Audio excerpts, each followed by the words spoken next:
कि ये बाबा साहब और पेरियार साहब, फूले साहब और तमाम लोगों का मिशन आंदोलन गांव-गांव लेकर चलिएगा। और कहा है ना, जोखिम बहुत है भाई, लोग मुकदमा कर रहे, गोली मार, टकराएंगे तलवारें टकरा कर तुमसे, हो जाएंगे दुश्मन के तरकश खाली, और हर मैदाने जंग में तुम बेखौफ लड़ो, वक्त से पहले मौत नहीं आने वाली। इसलिए हमारे पुरखे न भागे न डरे, न किसी के सामने झुके। हम बिरसा, फूले, अंबेडकर, पेरियार के वारिस तब असल मानों में कहे जाएंगे जब एक दिन जयंती मनाने की बजाय हर दिन 365 दिन दिल में बिरसा, फूले, अंबेडकर, पेरियार को रख करके शिक्षा बचाने, रोजगार बचाने, देश बचाने, संविधान बचाने की लड़ाई, मोहब्बत और प्यार बचाने की लड़ाई, 90% लोगों को एकजुट करने की लड़ाई गांव कस्बे तक जाकर के लड़ते रहेंगे।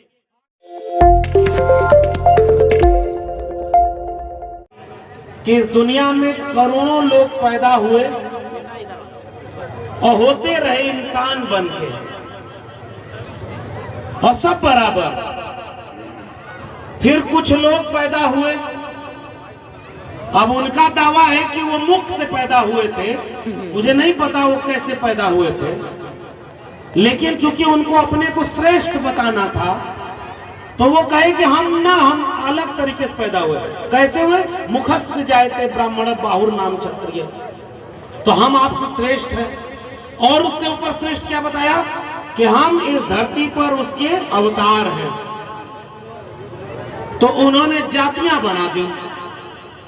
तो पहले जो लोग पैदा होते थे सब इंसान होते थे, फिर जब जाति बन गई तो उस जाति में बंटकर कुछ लोग इंसान से भी ऊपर हो गए और ढेर सारे लोगों को जातियों में नीचे रखकर इंसान से भी बदतर बना दिया गया। फिर इस देश में बिरसा, फूले, अंबेडकर, पेरियार जैसे लोग पैदा हुए जिन्होंने वापस इंसान को इंसान से बराबर बनाने के लिए भारत का संविधान बना दिया। और अब कोई इंसान बड़ा कोई छोटा नहीं, सब व्यक्ति का एक वोट, एक व्यक्ति और एक वोट की एक कीमत। और इसलिए दुनिया में बहुत लोगों की जयंती मनाई जाती होगी, लेकिन करोड़ों करोड़ लोग दुनिया भर में महीनों तक जितना बाबा साहब की जयंती मनाते हैं, ऐसा दुनिया में दूसरा कोई मौजूद नहीं है जिसकी जयंती इतने शान शौकत से मनाई जाती है। और इसलिए मैं बाबा साहब को उस गीत से जोड़कर कह रहा हूं, क्योंकि करोड़ों लोगों को धरती, अंबर, चांद, सितारे, नदी, पर्वत, पहाड़ सब था, लेकिन फिर भी पानी पीने का अधिकार नहीं था। उसी गीत में बताया कि बाबा साहब डॉक्टर अंबेडकर के संविधान और उनके संघर्ष से पानी पीने, मुख्य सड़क पर चलने का हक मिला। उन लोगों ने अपने सीने में डॉक्टर अंबेडकर को आज भी जिंदा रखा है, और हमेशा जब तक इस देश में कोई भी संविधान का आखिरी पन्ना बचा होगा, डॉक्टर अंबेडकर वहां लोगों के जहन में ऐसे ही जिंदा रहे। और इसलिए इतनी बड़ी तादाद में लोगों की जयंती मनाई जाती है। तो उस जयंती की आप सबको बधाई। महात्मा ज्योतिराव फूले जिसकी साझा जयंती आप मना रहे हैं, बाबा साहब को इस देश में कहा जाता है, पहले तो आजादी के बाद गायब करने की कोशिश की गई, अब गायब नहीं कर पाए तो बाबा साहब को कहा कि ये केवल दलितों के नेता हैं। कुछ होता है ना, सिलेबस से गायब कर दो तो लोग अंबेडकर को भूल जाएंगे। डॉक्टर अंबेडकर की किताब छपी 1980 में और भारत का संविधान लागू हो गया था 1950 में। बाबा साहब को भारत रत्न मिला 1990 में। तो बहुत सारे लोगों को यह भ्रम था कि जब बाबा साहब की किताब नहीं छापेंगे तो लोग बाबा साहब को भूल जाएंगे। लेकिन वो गांव के लोगों, आपको पता होगा, कुछ बीज ऐसे होते हैं ना, उनकी ताकत इतनी होती है कि किसी बंजर जमीन में भी दाग दो, वो धरती फोड़ करके लहलाते हुए खड़े हो जाते हैं और अपना छाया, अपना फल मानवता को अपने आप बांटते रहते हैं। डॉक्टर अंबेडकर ऐसे शख्स का नाम है। और इसलिए मैं कह रहा हूं, डॉक्टर अंबेडकर क्यों अमर हैं? डॉक्टर अंबेडकर वापस जब इस देश में लौटे तो दर्जनों डिग्रियां लेकर लौटे थे। 4-4 पीएचडी की डिग्री थी और सारी डिग्री ओरिजिनल थी, एक भी फर्जी डिग्री नहीं थी प्रधानमंत्री की तरह, सारी ओरिजिनल डिग्री थी। इतनी डिग्री हासिल की जिसे स्कूल से बाहर निकाल दिया कि पढ़ नहीं सकते। उसने जब हाथ में कलम कायदे से पकड़ी तो सारी ओरिजिनल डिग्रियां हासिल की, फिर भी जब इस देश में लौटे तो अधिकारी बनने के बाद भी चपरासी फाइल फेंक कर देता था, पीने का पानी ढंग से नहीं दिया। तो डिग्री कीमत अगर कीमती होती तो बाबा साहब के साथ अपमान नहीं होता। और पिछले दिनों अभी राजेंद्र पाल गौतम साहब बैठे हुए हैं, हम लोग एक कार्यक्रम में वहां गए थे और मैं बार बार उस कार्यक्रम को याद करता हूं सर। उस जगह में लगा कि ऐसी कोई ताकत है सयाजी बाग गुजरात बड़ोदरा में कि बाबा साहब जब इतना तिरस्कार हुआ तो बाहर आकर के रोए बैठे वहां, और चाहते तो इतनी डिग्री थी विदेश चले जाते। आजकल तो सब पैसा लूट कर विदेश चले जा रहे हैं, मौज मस्ती कर रहे हैं और चौकीदार सो रहा है। लेकिन बाबा साहब इस देश में अपना अपमान सहने के बाद भी इतनी डिग्रियां थी कि विदेश में जाते तो बहुत बड़े ओहदे पर होते।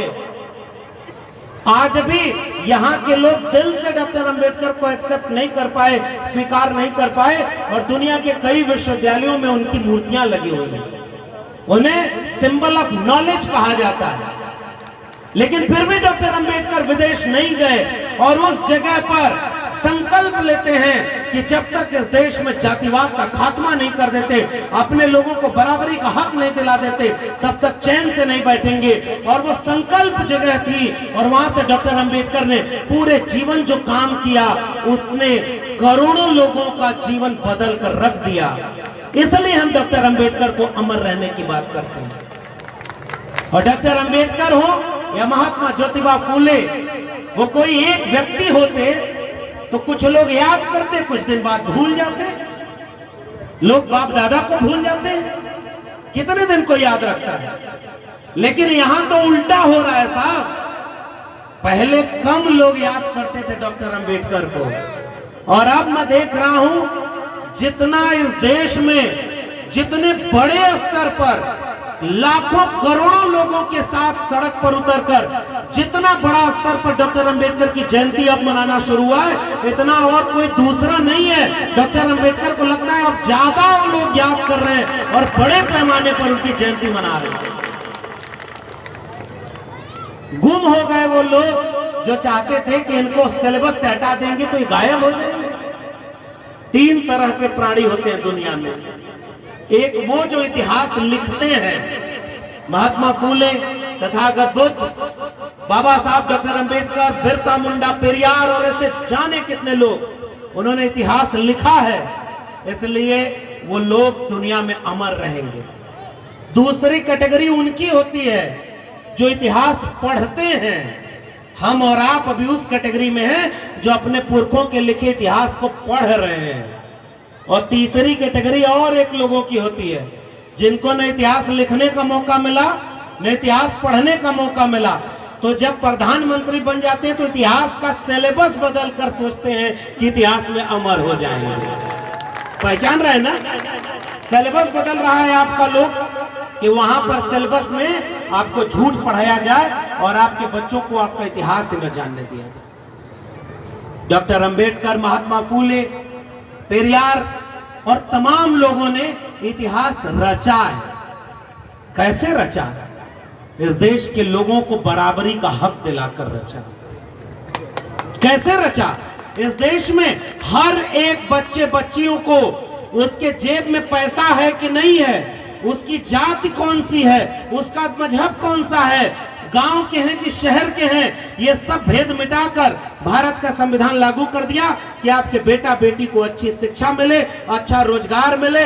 और आप सोचो ना, पूर्वांचल के रहने वाले लोगों, आप यहाँ दिल्ली में ठाठ से यहाँ रहते हैं, बुद्ध विहार बनवाया है और लोगों को 10 बजे रात तक की परमिशन मिलती है, और ये लोग 4 बजे रात तक का परमिशन लेकर के यहाँ पर बाबा साहब की जयंती मना रहे हैं। ये आपका संविधान की वजह से संभव हो पाया।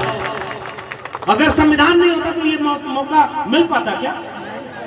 इसलिए डॉक्टर अंबेडकर की अहमियत है कि उन्होंने सबको बराबरी का मौका दे दिया। और एक बात सोचो ना, इस देश में लोगों को, उनको जब मौका मिला कलम और किताब पकड़ने का, तो उन्होंने मनुस्मृति लिख दी।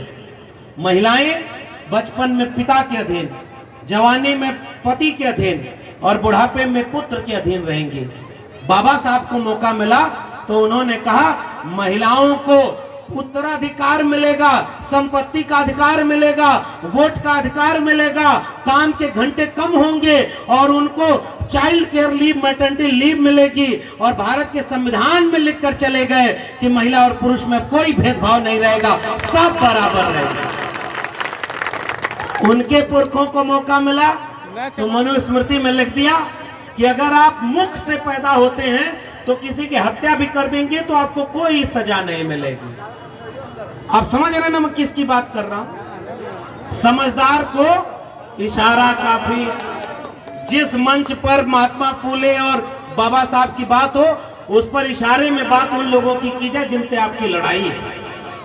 तो उनको मौका मिला तो उन्होंने ऐसा दस्तावेज बनाया कि वो हत्या भी कर दे तो कोई सजा नहीं, और हमारे लोग अगर चींटी भी मार दे तो उनको बड़ी बड़ी सजा मिलेगी। बाबा साहब को मौका मिला तो ये नहीं कहा कि अब हमारे लोग ऊपर होंगे और ये मुख से पैदा होने वालों का अधिकार छीन लो, इनको वोट देने का अधिकार न दो। अरे बाबा साहब होने का मतलब समझो, अपने लोगों को तो हक अधिकार दिया ही दिया, उनको भी मौका दे दिया जिन्होंने बाबा साहब के लोगों का हक अधिकार छीन लिया था।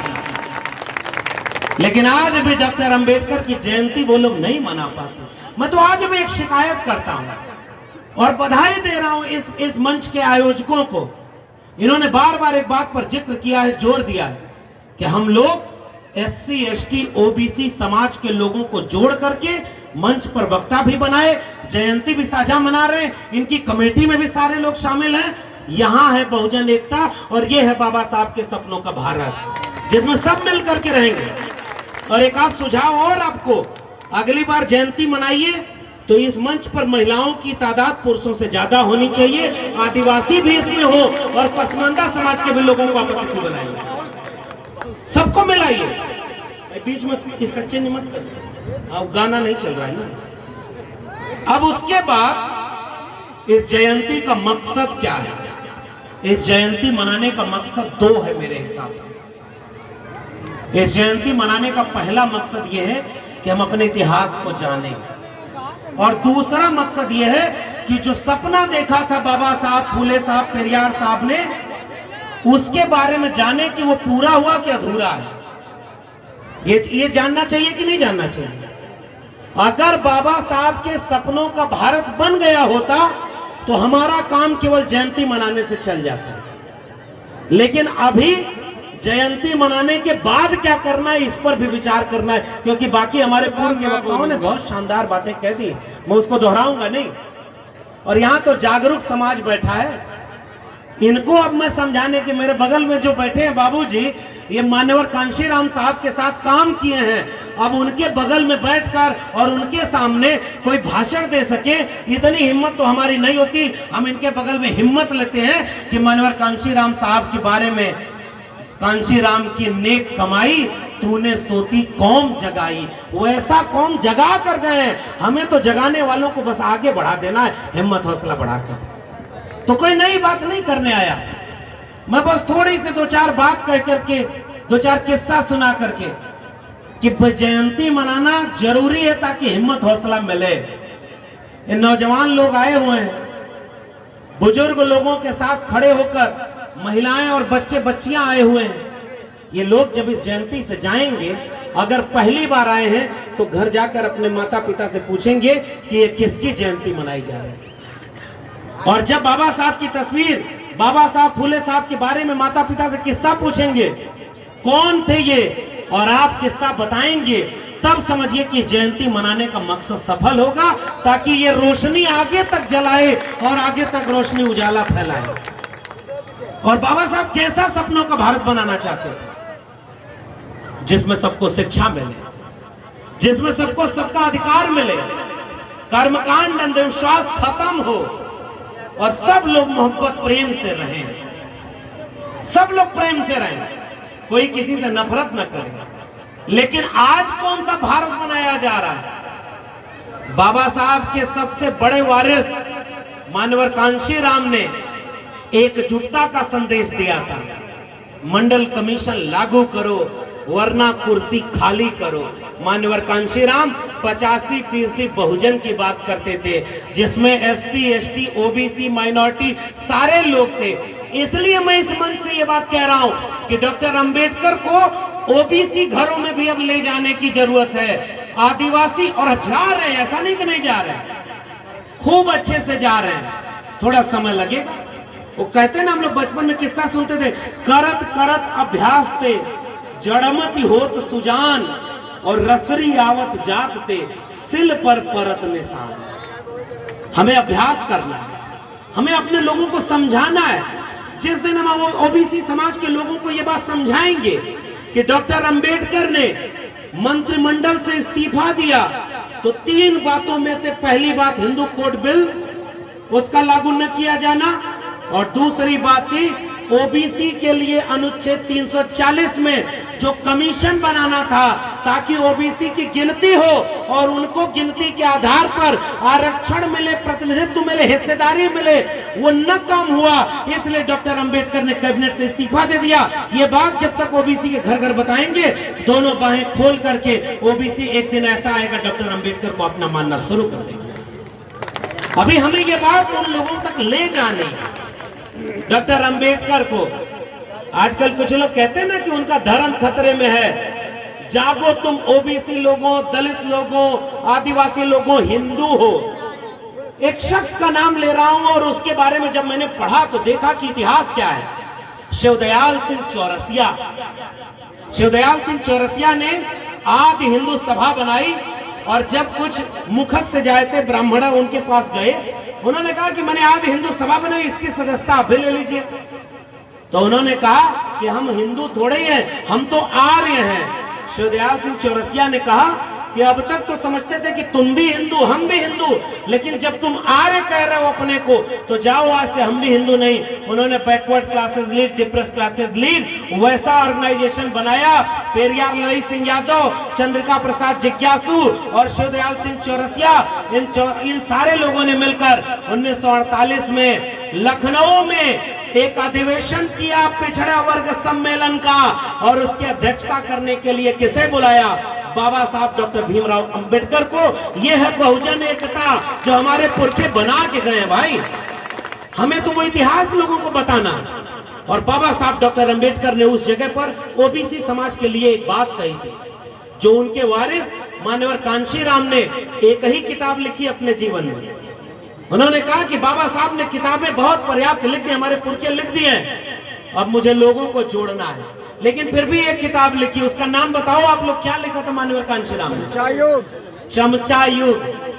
न हो तो पढ़िएगा, मजा आएगा। और आजकल तो और उसे पढ़ा जाना चाहिए। जिन्हें जवानी में चमचागिरी की लत लग जाती है, उनकी सारी उम्र दलाली में गुजर जाती है। मानवर कांशीराम ये बात कह के गए, और उन्होंने कहा कि भाई जो हक अधिकार की बात न करे वो आपकी जाति का होकर के भी किसी के हाथ का चमचा है। और उस किताब में वापस मानवर कांशीराम ने ये बात दोहराई जो बाबा साहब ने 1948 में कही थी कि इस देश में आज भी सबसे ज्यादा हकमारी OBC समाज के लोगों की हो रही है। और अब मैं खुशी से ये बात साझा कर रहा हूं, इस साल के पहले तक बाबा साहब की जयंती किसी OBC सम्मेलन में मनाने के लिए मुझे नहीं बुलाया गया। OBC समाज के लोग अलग अलग सम्मेलन करते हैं इस देश में। लोहिया को याद करते हैं, बाबू जगदेव बाबू को याद करते हैं, पेरियार को याद करते हैं। और मैं कानपुर गया हूं, पेरियार ललित सिंह यादव के गांव में लोग अपने पुरखों को धीरे धीरे याद कर रहे हैं। लेकिन इस साल एक नायाब चीज मेरे साथ हुई कि मैं जब छत्तीसगढ़ गया तो जब उन लोगों को पता चला कि मैं भिलाई में कार्यक्रम में आ रहा हूं, तो मेरे पास फोन आया कि भाई आज तक दलित समाज के लोग वहां पर अंबेडकर जयंती मनाते हैं और आपको बुलाकर सम्मानित करते हैं। मैंने भी कहा हाँ भाई, इस देश में जितना जागरूक इस देश का दलित समाज है, शेड्यूल कास्ट समाज है, इसका आधा जागरूक अगर बाकी समाज हो जाए तो ये देश सोने की चिड़िया बनने से नहीं रहेगा। और तब उन लोगों ने कहा कि आपकी बातें सुनते हुए हम ओबीसी समाज के लोग और सारा ओबीसी मिल करके बाबा साहब डॉक्टर अंबेडकर की जयंती मना रहा है और उसमें आपको वक्ता बनाकर बुला रहा है। मैं अपना पहले वाला कार्यक्रम छोड़ करके पहले वो ओबीसी समाज के कार्यक्रम में गया और वहां बाबा साहब की जयंती मनाने हुए लोगों को सलाम करके आया हूं। ये भारत बदल रहा है भाइयों, बस कुछ दिन की और बात है, हम लोगों को एकजुट करने में कामयाब हो जाएंगे। बदलाव आ रहा है, बस चिढ़ाना नहीं है किसी को। अगर हम अपने लोगों को चिढ़ाएंगे, ताना मारेंगे, तो वो सुधरेगा, हमसे छिटक जाएगा। जैसे आजकल कई लोग कुछ कहते हैं कि भाई जोर से वो जय भीम बोलते हैं और हाथ में कलावा भी बांधते हैं। अब मान लो आप उसको चढ़ा दोगे और कैंची ले घूमोगे, अभी कलावा काटो नहीं तो बाबा साहब के सच्चे वारिस नहीं हो। मान लो वो दबाव में काट लेगा, अभी मन से तो वो गया नहीं है डर ना, बाहर जाके 2 ठो कलावा बांध लेगा, आप क्या करेंगे? और अगली बार आपके कार्यक्रम में नहीं आएगा। बाबा साहब भी किसी की कैंची लेकर नहीं घूमे। बाबा साहब ने लिखा, पढ़ा, बोला और घर घर लोगों को समझाया। बाबा साहब को भी पता था जिस दिन मेरे मिशन मूवमेंट और किताबें लोगों के पास पहुंचने लगेंगी, बिना जगाए उनका समाज धीरे धीरे जागने लगेगा। और मैं वैसा भारत आज देख रहा हूं कि बाबा साहब को पढ़ते हुए लड़ने की हिम्मत लोगों में आ रही है। हमें बस थोड़ा सा धैर्य, संवाद करना है। भाई बाबा साहब के खिलाफ में तो उन्हीं की जाति के लोगों को खड़ा कर दिया गया था। आगरा में सम्मेलन किया था लोगों ने कि बाबा साहब हमारे नेता नहीं है। फिर भी बाबा साहब ने कहा कि भाई आज ये समाज अभी नहीं जाग रहा है, एक दिन आएगा वो जागेगा। हमें प्रेम से संवाद करना, लोगों को समझाना है और समझाने में थोड़ी सी नाक छोटी करिए, दिल बड़ा करिए। लोगों को समझाइए, जोड़िए। कोई अगर आपकी बात एक बार नहीं मानता है, 2 बार समझाइए, तीसरी बार बताइए। आजकल अब ये मंच से शोभा तो नहीं देता, लेकिन फिर भी मैं कह रहा हूं, क्योंकि जिसको आप दुश्मन मानते हो उसके काम करने की शैली देखिए। एक आरएसएस का आदमी जाति देखकर पता है कि ये हमारा वोटर नहीं है, ये कोई अंबेडकर को मानने वाला, कोई फूले को मानने वाला, कोई इस पार्टी को, कोई उस पार्टी को वोट देने वाला हमारा आदमी नहीं है। फिर भी वो आपके घर में आता है और आप कहेंगे बाहर जाओ, तुम्हारा यहाँ काम नहीं। फिर भी कहेगा अरे नहीं, बस आपके घर 1 गिलास पानी पीने के लिए हम आए थे। वो आपको दुत्कारने के बाद भी कहेगा भाई साहब 1 गिलास पानी पिला दीजिए, और ऐसा मीठा जहर घोलेगा कि अगली बार आपको पानी पिलाने किसी और तालाब के किनारे ले जाएगा। बताओ आप इस समय SC ST OBC का वोट अगर नहीं मिलता तो ये इतनी बड़ी ताकत में ये सरकारें बैठी होती क्या? इसका मतलब कुछ तो भटकाया जा रहा है ना हमें, क्योंकि वो आपके घर भटकाने आ जा रहा है। ओबीसी में सारा हक किसने मार लिया? अहिर कुर्मी कोयरी ने। शेड्यूल कास्ट में सारा हक कौन मार लिया? ये जाटवों ने मार लिया। शेड्यूल ट्राइब में कौन मार लिया? ये आदिवासियों ने। और आप भी तो हाँ ये इन्होंने मार लिया, और आप नाराज होकर उधर चले गए। तो हमें उनसे ये उनका तो तोड़ने और नफरत का काम है, हमारा काम तो जोड़ने का है। उनका काम आसान है, हमारा काम मुश्किल है। फिर भी हमारा काम आसान क्यों है?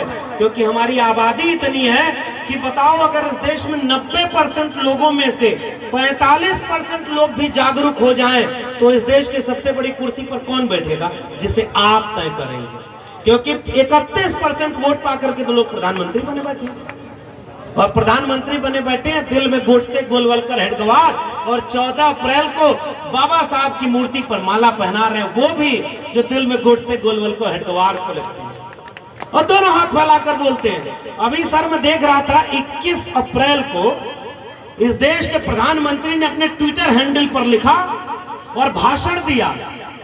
इस देश के प्रधानमंत्री ने भाषण दिया कि दुनिया में कोई भी समस्या ऐसी नहीं है जिसका जवाब गौतम बुद्ध दे के न गए हो। बड़ा खुशी हुई मुझे भी। उन्होंने कहा कि दुनिया को इंसानियत का पाठ अगर किसी ने पढ़ाया तो उनका नाम था तथागत गौतम बुद्ध। और थोड़ी ही देर बाद उनका पुराना ट्वीट देख रहा हूं तो उसमें दिख रहा है अमेरिका में जाके भाषण दिए कि मैं युद्ध के देश से नहीं बुद्ध के देश से आया हूं, और जब भारत में देख रहा हूं तो बुद्ध के मानने वालों के खिलाफ युद्ध छेड़े हुए हैं। ऐसे लोगों के आप सामने लड़ाई लड़ना है।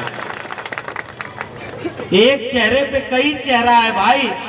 जब तक गुजरात के मुख्यमंत्री थे कभी अपनी जाति नहीं बताई ना, और जब प्रधानमंत्री बनना हुआ तो दोनों हाथ फैला के कहा मैं ओबीसी मां का बेटा हूं। 35 साल भीख मांग के मैंने जीवन जिया है। मैं तो स्कूल कॉलेज का मुंह ही नहीं देखा हूं। भीख मांगने वाली बात पर सुमित भाई ने अभी बड़ी शानदार बात की। उनके लोग भीख मांगने को भी गौरवान्वित करने वाली बात कहते हैं, और हमारे लोग सबसे महत्वपूर्ण बात क्या कहते हैं? श्रम करके जीवन जीने की बात करते हैं, मेहनत करके जीवन जीने की बात करते हैं। चाहे वो कबीर हो, चाहे रविदास हो, गुरु नानक हो, पलटू दादू, भीखा बुल्ले शाह, बाबा फरीद हो, ज्योतिबा फुले हो, पेरियार हो, या बाबा साहब डॉक्टर अंबेडकर, मेहनत करके खाने की बात करते हैं। और इसीलिए हमारे यहाँ एक शब्द दिया गया है, श्रमजीवी 90% कमेरा लोग हैं और 10% लुटेरा हैं, जिनके लिए शब्द दिया गया है परजीवी। 90% लोगों का पैसा ये परजीवी लोग लूट के जा रहे हैं। यह है अंबेडकर के सपनों का भारत, जिसमें हमको वापस अपना पैसा लेना है। और पैसा कहां कहां से ले जा रहे हैं? सौगंध मुझे इस मिट्टी की मैं देश नहीं बिकने दूंगा, याद है कि नहीं? भाई कुछ बात तो कंटेम्पररी आज की करनी जरूरी है कि नहीं? पता चला आप जयंती मना के गए हो, वोट वो लेके गया। वो बेच रहे हैं भारत को, मैं चैन से कैसे सो जाऊं, सौगंध मुझे इस मिट्टी की मैं देश नहीं बिकने दूंगा। समझ गए ना? मैं रेल में चाय बेचा हूं, चाय बेचते उसे किसी ने नहीं देखा, रेल बेचते हुए पूरा देश देख रहा, फिर भी उसके भक्त कहते हैं कि कहां कुछ बेच रहा है। रेल बेच गया। रेलवे में आज भी सबसे ज्यादा कर्मचारी आपके समाज के, हमारे समाज के थे। रेलवे क्यों सबसे पहले बेची गई, इसके षड्यंत्र को समझिए। रेल बिक गई, बैंक बिक गया, नौकरी बिक गई, आपके बच्चों की शिक्षा बेच दिया है भाई। और मैं तो दिल्ली विश्वविद्यालय से पढ़ाता हूं, शिक्षा महंगी हो गई। गौतम साहब अभी बहुत शानदार बात कह रहे थे, चंद रुपए में सर हम लोग शिक्षा पाए हैं, तब यहां खड़े हैं। आपके बच्चों को आप चंद रुपया क्या कितना रुपया दे लीजिए, अच्छे स्कूल में शिक्षा नहीं मिलेगी, फिर बाबा साहब के सपनों का भारत कैसे बनेगा? और अगर शिक्षित और जागरूक जनता नहीं हुई तो मानसिक रूप से कंगाल पैदा होगी और किसी अंधविश्वास में फंस जाएगी। एक बार कोई आदमी किसी बहुजन आदमी के सामने गया और कहा कि मुझे पानी पर चलने की कला हमने विकसित कर ली, और पानी पर चलकर दिखा दिया। तो उस आदमी ने बुलाया और कहा कि कितना साल इस तपस्या को करने में तुमको लगा? तो उसने कहा 30 साल तपस्या की, तब पानी पर चलना सीखा हूं। तो कहा हम तो 3 दिन में तो नाव बना दिए, और देखो जहां मन करे वहां पानी पर तैरा लेते हैं। 30 साल तुमने खर्च कर दिया, अब इस 30 साल को हम और नाव बनाने में काम करेंगे। नाव बनाई हमारे पुरखों ने, लकड़ी का काम किया हमारे पुरखों ने, लोहा कुम्हार, लोहार, बढ़ई, नाई, मोची, निषाद, मल्ला, मेहनत से श्रम करके, दिमाग से अपने औजार बना करके इस दुनिया को रहने लायक जिनके बच्चों ने बनाया, जिन पुरखों ने बनाया, आज उनके बच्चों को अंधविश्वास की देर में धकेला जा रहा है। और अंधविश्वास कैसा? मैं बार बार एक किस्सा सुनाता हूं पूर्वांचल के लोगों। आप अपने गांव जाओ तो देखो कथा भागवत सुनाने वाले खूब आते हैं। और हमारे यहाँ गांव में आता था एक जादू दिखाने वाला, तो मिट्टी उठाता था, उससे ऐसे 2 मंत्र फूंक के कह देता था देखो पैसा बना दिया। तो एक बार हमारे बाबूजी बुलाए उसको, कहे जब मिट्टी से तू पैसा बनाना जानता है तो भीख क्यों मांगता हुआ घूम फिर रहा है? मिट्टी से पैसा बना के करोड़पति क्यों नहीं बन जाता?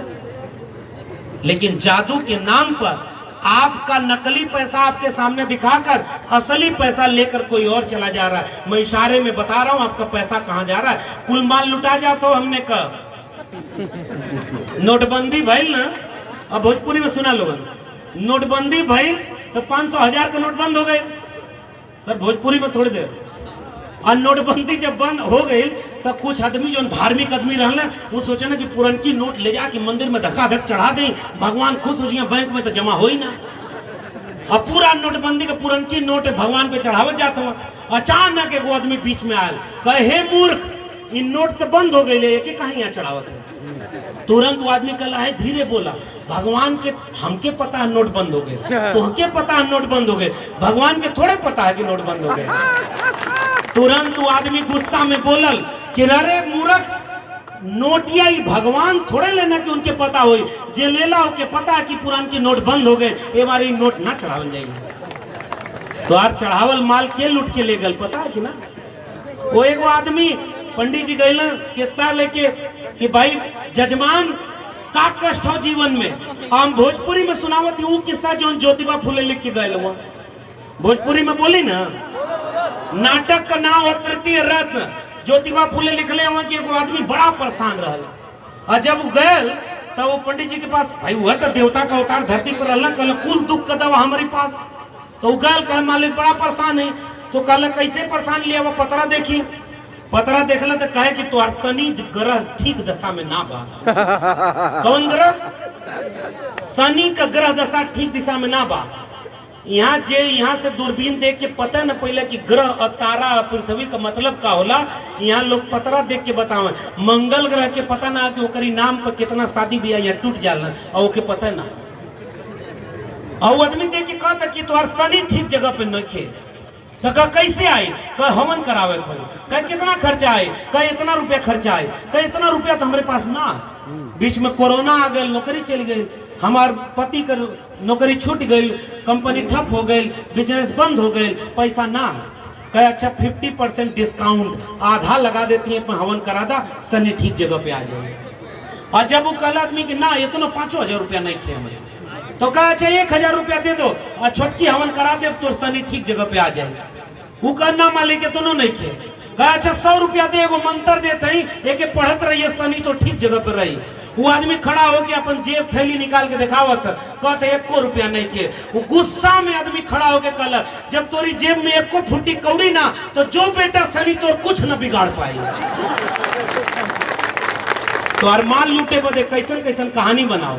वो एगो गांव में एगो आदमी गयल और वो कहला कि मालिक हम बहुत परेशान है, तो वो जो हम धरती पे उनका अवतार है ना, एगो पन्ना पे लिख के दे देना, कहला जो बेटा यही में तोर मुक्ति है।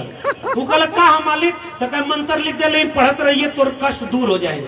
हमार दक्षिणा तो दूसर का आदमी भी ऐसे कोनो जयंती में तनी 2-4 बार हो आल तनी के पता रहा बिरसा फुले अम्बेडकर पेरियार का, तो वो एक कागज लेके वहाँ पे कहला कि हम जजमान 1 लाख रुपया पंडित जी के अपन दक्षिणा देतनी, और कागजा पंडित जी के पकड़ा था।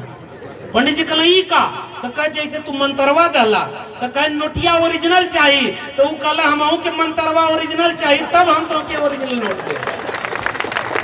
भैया जैसे दिमाग का ताला खोली तो और माल लुटाइल बंद हो जाएगा। बाबा साहब डॉक्टर अंबेडकर भारत के संविधान के अनुच्छेद 51A में लिख करके गए हैं कि नया भारत बनेगा तो वैज्ञानिक चेतना का विकास होगा, अंधविश्वास और पाखंड में आपके बच्चों को केवल धर्म कर्म के नाम पर मूर्ख बनाया जा रहा है, और आपका चंदा दान दक्षिणा लेके जा रहे हैं। दान दक्षिणा देना बंद कर दो, आधा उनका बिजनेस व्यापार बंद हो जाएगा। और कोई भी अगर देवी देवता ऐसा है तो आप उस पैसा को किसी की शिक्षा में, कलम और किताब में खर्च कर दो। अगर कोई वास्तव में कोई देवी देवता भगवान होगा तो किसी भूखे को रोटी देने से और किसी अशिक्षित को शिक्षा देने से सबसे ज्यादा खुश हो जाएगा। ये बात मैं कह के जा रहा हूं। इसलिए आपकी लड़ाई मंदिर मस्जिद की लड़ाई नहीं है, कलम और किताब बचाने की लड़ाई है। कलम और किताब बचेगी तब बाबा साहब डॉक्टर अंबेडकर के सपनों का भारत बचेगा। दुनिया में यहाँ के लोग गए तो आचार के साथ अपनी जाति व्यवस्था लेके गए। ये सुमित चौहान जी बैठे हुए हैं और यहाँ जितने यूट्यूबर साथी आए हुए हैं, आपकी जिम्मेदारी है, उनका मीडिया करोड़ों रुपया दे करके उनकी खबर चलाता है, और आप अपने मीडिया के लोगों को अगर मजबूत नहीं करेंगे तो जंगल में मोर नाचा किसने देखा। ये आपके लोग हैं और इनके काम को देखिए। उनके मीडिया में दिन रात हिंदू मुस्लिम मंदिर मस्जिद दंगा कराया जाता है, और ये जितने बहुजन मीडिया हैं इनमें जाकर देखिए आपके बच्चों के भविष्य की चिंता यहाँ पर मौजूद है। इसलिए इनको मजबूत करिए, आपका अपना आधा आंदोलन का रास्ता मजबूत हो जाएगा। ये आपके लोग हैं और ये आपसे चंदा मांगने नहीं जाएंगे, लेकिन ये आपको आपका काम करके दिखाते हैं, क्योंकि इनको भी महसूस होता है ये भी अगर किसी की दलाली कर रहे होते तो हो सकता है अच्छी नौकरी करते। ये सुमित चौहान जी तो 5-5 टीवी चैनल में काम किए हैं, और बाबा साहब की फोटो लगा हुआ टी शर्ट जब पहन के गए तो बहुत सारे लोगों के कलेजे में दर्द होने लगा। एक किस्सा सुनाऊं, ओबीसी समाज के लोगों, एक किस्सा जानो अपना। बिंदेश्वरी प्रसाद मंडल, बीपी मंडल साहब बिहार के मुख्यमंत्री थे, और वो ओबीसी समाज से आते थे, और ओबीसी समाज के लोगों को कई बार लगता है कि हम थोड़े शूद्र हैं। इस किस्सा को सुनिए। जब वो मुख्यमंत्री बन गए तो उस समय गंगा में यातायात होता था और पानी का जहाज चला, तो उसका तेल रिस गया तो गंगा में कुछ दूर आग लग गई। विधानसभा में खड़े होकर एक वही मुखस्य जाते, उन्होंने कहा कि अगर शूद्र इस राज्य का मुख्यमंत्री बनेगा तो यह पाप इतना बड़ा है कि गंगा में आग नहीं लगेगी तो कहां लगेगी। बिंदेश्वरी प्रसाद मंडल खड़े होकर बोले कि देखो एक बात सुनो, ये गंगा में जो आग लगी है ये तो तेल रिसने से लगी है, लेकिन तुम्हारे सीने में जो आग लगी है इस आग को मैं और भड़काऊंगा ताकि जब तक अपने लोगों को बराबरी का हक न दिलाए। ओबीसी समाज के लोगों, आपको बस अछूत नहीं बनाया गया होगा, फर्क केवल इतना था, लेकिन हक अधिकार आपका भी जाति देख करके नहीं माना गया। और अब आओ मैं आपको आधुनिक उदाहरण देता हूं। बिहार में मुख्यमंत्री थे कर्पूरी ठाकुर, नाई समाज से आते थे, बाल बनाने वाले, और उस समय उत्तर प्रदेश में मुख्यमंत्री थे राम नरेश यादव, चरवाहा समाज, कृषक समाज, पशुपालक समाज से आते थे। और भारत का संविधान लागू हुआ तो दोनों में मुख्यमंत्री ओबीसी समाज के बने, और दिल्ली में बैठकर लोगों ने नारा बनाया कि दिल्ली से चमड़ा भेजा संदेश, बाढ़ बनावे कर्पूरी या भैंस चरावे राम नरेश। गालियां दी गई आरक्षण के नाम पर आपके लोगों को, ओबीसी समाज के लोगों। अभी पिछले दिनों उत्तर प्रदेश में एक ओबीसी मुख्यमंत्री थे, उनको भी पता नहीं था बहुत कि हम ओबीसी ढंग से हैं, और जब उनका शासन राम राज्य वाला आया तो जिस दिन उनका घर गंगा जल से धुलवाया, आज वो भी कह रहे हैं ये हजारों साल की लड़ाई है, शूद्र की लड़ाई है, और आज उनको समझ में आ गया है सामाजिक न्याय की बात कर रहे हैं। इसलिए ओबीसी, एससी, एसटी हम सब की चूंकि बीमारी एक है, इसलिए हमारी दवाई भी एक होगी। आओ मिल करके एकजुट होकर के उस सपने को पूरा करने के लिए एकजुट हो जाएं जो ज्योतिबा फुले और बाबा साहब डॉक्टर अंबेडकर का सपना था। क्योंकि अगर यह सपना पूरा नहीं हुआ तो हम लोग कैसा भारत बना पाएंगे। का करवा राही मनवा, पाई पाई जोड़ के एक दिन सुगनवा जई है पिंजड़ा के छोड़ के। ये जो लूट, हमने आरक्षण का फायदा लिया, नौकरी मिल गई, काम करने चले आए, हम लोग अपने समाज को भूल गए। इसलिए मानवर कांशीराम ने पे बैक टू सोसाइटी की बात कही। और पे बैक टू सोसाइटी कैसे होगी जब तक हम जाकर अपने लोगों के बीच जागरूक नहीं करेंगे। और आखिर में चूंकि अब वक्त काफी हो गया है, हालांकि जश्न आप लोग का पूरी रात चलेगा, ये जितनी माताएं बहनें आई हुई हैं, ये जितने बच्चे आए हुए हैं, मैं आपसे गुजारिश करके जा रहा हूं, 1 रुपया कम हो खर्च कम करना, 1 रोटी कम खाना, 1 कपड़ा कम पहनना, घर में चुनाई पुताई कम हो, सब चल जाएगा। लेकिन एक कमेरा वर्ग के लोगों, 90% वर्ग के लोगों, सब कुछ त्याग करके अपने बेटा बेटी को शिक्षा जरूर दिलाना, क्योंकि शिक्षा के बिना ये हमारा आंदोलन और मिशन अधूरा रहेगा। क्योंकि मैं एक विश्वविद्यालय में पढ़ाता हूं भाई, और मैं आपसे बोल के जा रहा हूं, ये लुटेरा लोगों ने आपके बच्चों की शिक्षा बेच दी है। और डिग्री वाली शिक्षा नहीं, डिग्री वाली शिक्षा तो झूठ हो जाती है। ओरिजिनल शिक्षा जो चेतना की है। और शिक्षा कैसी, वो एक पंडित जी चले गए, ये भोजपुरी में सुनाई, एगो पंडित जी गए तो बाबा गुजर गए, तो उनके पास गए, गलत के रही हो गई। अब दान दक्षिणा तनी दे देवल जाए, ताकि कहां दादाजी का आत्मा कहां ऊपर एक लोक में आराम करत है। पंडित जी बोलना तो आदमी कहला कि दादाजी के कोनो कष्ट तकलीफ तो नहीं खे, तो कहला हाँ उनके सुते बदे खटिया ना है। तो कह मालिक खटिया कैसे जाई, तो कह हम है ना धरती पे उनकर अवतार, तू हमके देब और खटिया हम दादाजी तक पहुंचा दे। नई नई खटिया बनवा के और खटिया दियाइल, पंडित जी लेके गई न, और बाद कुछ दिन बाद आइल तो फिर वो पूछल कि पंडित जी बताइए दादा का आत्मा कैसे, तो कह बहुत मजे में, जौन गैया तू तेरही में दहले रहला ओकर दूध पियत हुआ और नई की खटियावा पे बड़े आराम से सुतत हुआ। कोनो कष्ट है दादाजी के, कल हाँ एगो कष्ट है, साइकिल अगर मिल जाए तो उनके तनी बाजारी आवा जाए में बड़ी दिक्कत हो। अभी पूरा धार्मिक रूप से एकदम अंधा, तुरंत नई साइकिल बनवा के तुरंत सुपुर्द कर देना। अब पंडित जी लेके चल देना दादाजी के देवे। वही एगो लड़का रहे जो तनी पढ़ल लिखल समझदार लड़का रहे, वो कुल खेला देखो के समझ में आवे। अगली बार जब बोला पिताजी हाथ जोड़ के बोलना कि दादाजी कैसे, तो कहीं एकदम मजे में हुआ, गैया का बढ़िया दूध पियत हुआ, नई खटियुआ पे बढ़िया सुतत हुआ, और साइकिलिया से रोज सब दोनों बेला कबो चांदनी चौक कभी राजीव चौक बढ़िया बाजार कर जाला। वो लड़कवा देखत रह कहे पंडित जी झूठ बोलत हुआ। पंडित नाराज हो गए कैसे, तो कहे कि दादाजी कहला कि ना हमके गैया मिलल ना खटियुआ ना साइकिलिया। पंडित जी नाराज हो गए, कहला कैसे पता तुमको नहीं मिला वो सब। तो कहा दादाजी हमके चिट्ठी लिख ले हुआ कि बेटा तुम लोग जवन जवन भेजला हमके कुछ न मिला। तो और नाराज होकर कहे ये चिट्ठी तुम्हारे पास किस रास्ते आई। तो लड़कवा बोला वही रास्ते जिस रास्ते आपने गैया भेजी थी, खटियुआ भेजी थी और साइकिलिया भेजी थी। और जैसे ही एक व्यक्ति चेतना संपन्न होता है ना, झूठ पकड़ लेता है। महात्मा ज्योतिबा फूले झूठ पकड़ लिए थे गुलामगिरी में कि मुख से अगर बच्चा पैदा होता है तो गर्भ कहां ठहरता है।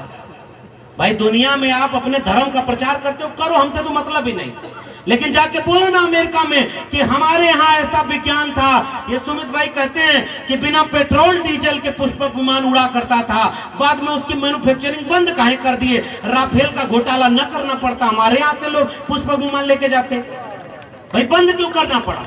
और हम ये जानना चाहते हैं कि आपने असल में हम कमेरा लोगों के श्रम का शोषण करके विश्वविद्यालय में जब नौकरी देनी पड़ी तो हमारे लोगों का एडमिशन रोक दिया।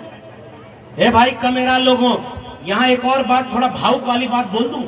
सर मैं बहुत जगह पर गया, जितने लोग मुझसे हाथ मिलाने आए चट्टान की तरह हाथ सख्त था, क्योंकि दिन रात 24 घंटे ये इस हाथ से श्रम करते हैं, तब जाके इनका पेट भरता है और उसके बाद यहाँ अपने पुरखे को याद करने आए।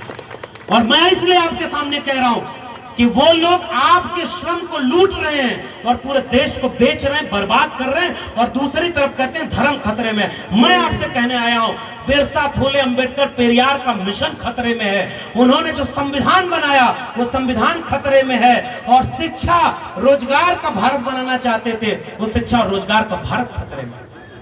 केवल पाखंडी बनाया जा रहा है और आपको आपस में लड़ाया जा रहा है। हाथ जोड़ के गुजारिश, अगर हम अंबेडकर फुले पेरियार के वारिस हैं तो कोई भी SC ST OBC आपस में लड़े ना, कोई कितनी भी गलती कर दे भाई दिल बड़ा करो, आओ उसे गले लगाते हैं, हम उससे बैठकर बातचीत करेंगे, कोई दाएं बाएं होगा तो उसको भी समझाएंगे, क्योंकि हमारी लड़ाई असली दुश्मन कोई और है, और खेत का बंटवारा हमारे सामने दिखाकर हमारी फसल लूट कर लेकर चला जा रहा है। और फसल लूट गई तो बंटवारा बाद में हो जाएगा, लेकिन खेत लूट गया तो अगली बार फसल आपके हिस्से में आएगी ही नहीं, फिर बंटवारे का लड़ाई किससे करेंगे। आए कमेरा जातियों के लोगों, आओ हम सब लोग एकजुट हो जाएं, और आनंद पर्वत के लोगों, इस पाखंडवाद अंधविश्वास से लड़ाई, आप तो जागरूक लोग हैं, गांव-गांव लेके चलिए, हम भी चलेंगे आपके साथ, गांव-गांव लोगों को समझाएंगे, शिक्षा की ज्योत जलेगी तो अंधविश्वास और पाखंड का अंधकार दूर हो जाएगा। और जब तक एक और एक दो, अगर एक और एक मिलकर दो होता है तो इसे गणित कहते हैं, एक और एक मिलकर एक हो जाए तो ये प्रेम होता है, एक और एक मिलकर शून्य हो जाए तो ये रूहान आध्यात्मिक बात होती है, और एक और एक मिलकर 11 हो जाए वो संगठन होता है। आइए मिलकर संगठन बनाए, एक और एक को 11 करें, और तब जाकर के हम अपने लोगों का भविष्य बचा पाएंगे। जाते जाते मेरी गुजारिश, पाखंड अंधविश्वास से तब आपके बच्चे बचेंगे जब शिक्षा की लड़ाई उनसे लड़ ली जाएगी। बचपन में वो किस्सा सुना था ललन की ना, गाय हमारी माता है हमको कुछ नहीं आता है, सुनते थे ना भाई। तो उसका अगला जवाब लिख के एग्जामिनर क्या बोला कि बैल तुम्हारा बाप है, नंबर देना पाप है। हमारे बच्चे जिस दिन पढ़ाई लिखाई नहीं करेंगे, भाई अंधविश्वास पाखंड हवा लिख के 100 बताए हर जगह बोलती। एगो कथावाचक जात अल्लाह के लोगन क्या कथावाचक लाखों भीड़ में कहता आपके बच्चा का जहिया इम्तिहान होकर बेल पत्रा पे शहद लगा के सीलिंग पे चिपका दिया तो आज बेटा बेटी पास हो जाएंगे। अगले दिन अखबार में खबर छपल कि ओकर अपना लड़का 8वीं में 2 बार फेल हो गया। भैया अंधविश्वास में तुम्हारा माल लुटा था और अंधविश्वास से अपने लोगों के बचावे के। अंधविश्वास पाखंड हमारे लोगों को शिक्षा से दूर कर रहा है। और आखिरी बात, जितने लोगों ने भारत के संविधान का लाभ लिया है, शिक्षा लिए, पढ़ाई किया है, नौकरी कर रहे हैं, लोग वो नफरत करने के लिए दिन रात एक किए हैं। बाबा साहब की जयंती बहुत जश्न से मनाइए, रोज मनाइए, रोज जहां मन करे जय भीम, जय मंडल, जय पेरियार का नारा लगाइए, जय संविधान का नारा लगाइए, लेकिन जयंती रोज मनानी होगी। एक पर्चा, और मैं तो अभी ये खुश हो रहा था, ये लोग भीम उत्सव और भीम चर्चा करते हैं और बहुत खुशी हुई। मैं बताऊं आयोजक समिति के लोगों, पढ़े लिखे लोगों को मैंने देखा कि वो अम्बेडकराइट लोग जो पढ़े लिखे हैं वो शायद अपने एसी घरों में अच्छा पढ़ करके अच्छी नौकरी कर रहे हैं और अपने बाल बच्चे को विदेश पढ़ा रहे हैं। लेकिन मैं देश भर में घूम करके कह रहा हूं, हाथ से श्रम करने वाले कमेरा लोग असल में बाबा साहब के सपनों का भारत बनाने के लिए लड़ रहे हैं। वो गांव-गांव जाकर के लोगों को जागरूक, और हम तो निकम्मे लोग हैं भाई। हमको तो बहुत प्रिविलेज मिला। मैं दिल्ली विश्वविद्यालय में गाय भैंस चराते थे आजमगढ़ में, और उसके बाद इलाहाबाद विश्वविद्यालय पढ़ने का मौका मिला। इलाहाबाद विश्वविद्यालय टॉप किया। वहां हमारा प्रोफेसर बोला कि कैसा दिन आ गया है कि हीरो के बच्चे गाय भैंस चराना छोड़ करके यूनिवर्सिटी टॉप करने लगे, तो हमारे बच्चे कहां जाएंगे। उस दिन थोड़ा सा एहसास हुआ। दिल्ली आया, ये राजेंद्र पाल गौतम जी बैठे हुए हैं, सुमित चौहान, सामने हमारे तमाम दोस्त बैठे हुए हैं, खड़े हैं, मीडिया के साथी। हम सारे लोगों ने पिछले 4-5 साल में 13 पॉइंट रोस्टर की लड़ाई मिलकर लड़ी।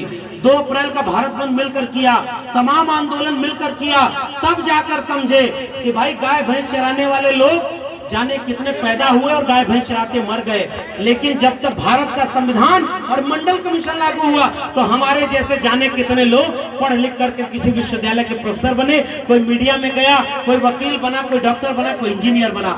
आओ मेरे भारत से प्रेम करने वाले लोगों, मोहब्बत और प्यार का भारत बनाते हैं। ये हिंदू मुस्लिम मंदिर मस्जिद की लड़ाई में मत जाइएगा। एक वादा मैं आपसे ये करने आया हूं, ये मंदिर मस्जिद की लड़ाई हमारी नहीं है। दूसरा वादा, कम खाइएगा, कम सोइएगा, लेकिन अपने बेटा बेटी दोनों को शिक्षा जरूर दिलाइएगा।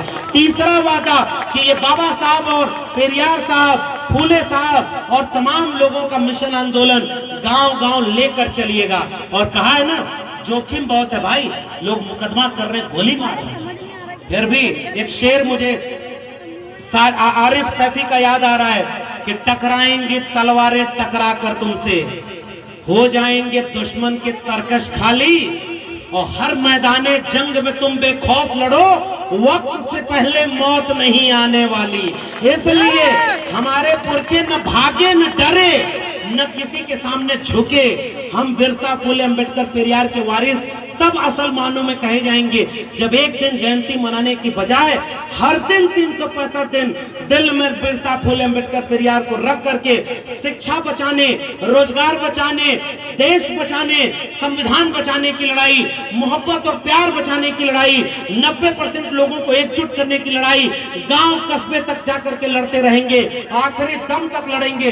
तब हम बिरसा, फूले, अंबेडकर, पेरियार के सच्चे वारिस हैं। वरना ये लड़ाई अधूरी होगी और आने वाली पीढ़ियां हमसे यही कहेंगी कि तुम जब थे तो संविधान था, तुम जब थे तो सरकारी नौकरी, सरकारी शिक्षा और सरकारी रोजगार था, तुम हमें कौन सा भारत सौंप के गए?